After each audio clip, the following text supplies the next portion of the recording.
Sudabə xanım adlı bir şəxs mənə belə bir rəy yazıb. Çalış biraz özünü kişi kimi apar. Əslində mən başqa bir adam belə bir şey yazsaydı, deyərdim ki, paxıllıqdır. Yəni orta yaşlı bir qadındır da. Dedim ki, girim səhifəsinə ona təşəkkür eləyim.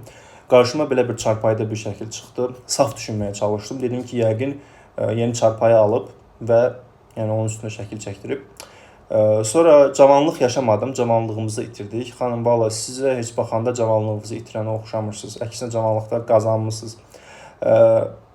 Bilyard masasının üstündə bir şəkil. Saf düşünməyə çalışdım. Dedim, yəqin ki, bilyard masasının keyfiyyətini yoxlamaq üçün çıxıb üstünə. Daha bir bilyard masasının üstündə şəkil. Tənha insanım. Xanım, valla bəlkə də o bilyard masasının üstündən düşsəydiniz, kimisə tapardınız özünüzə. Bu şəkildə çox stilni geyinsə də corabları var bu xanımın və belə bir küçə ayaqqabısında geyinib. Halal olsun, bu xanım düşünür ki, yəni soyuq dəymə ayaqdan baş verir. Nə geyinməsə də əsas odur ki, corab yerindədir. Soyuq dəymənin qarşısını almaq üçün başqa birini... Bu şəkili bağlamalıyam, bu şəkili bağlamalıyam. Çünki bu şəkildə deyəsən ölçünü səhv almışsınız. Bir 5 ölçü böyük alsaydınız daha məqsədə uyğun olardı. Burada belə bir video paylaşıb, belə bir yer olanda yanında sevgilin ola, maşının içindən paylaşıb. Xanım, siz nə edirsiniz sevgilini? Çətin vəziyyətdən çıxmağı bacarırsınız. Sürücü ilə danışın.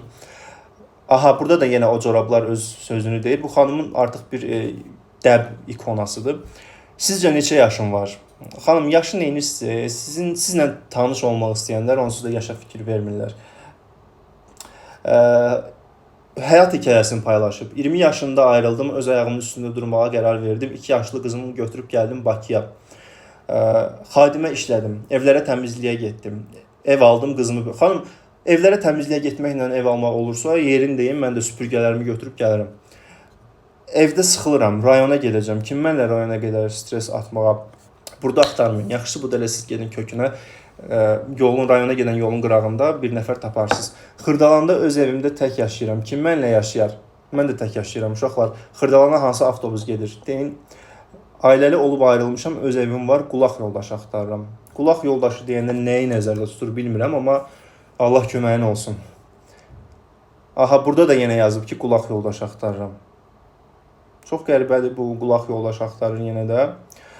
Başqa bir şəklində də yazıb ki, qulaq yoldaşı axtarır. Xanım, sizin 2 dənə qulağınız var sizin. Hər qulağa neçə dənəsi lazımdır bu yoldaşın? 2 dənə qulağınız var, hərəsində neçə dənə yoldaş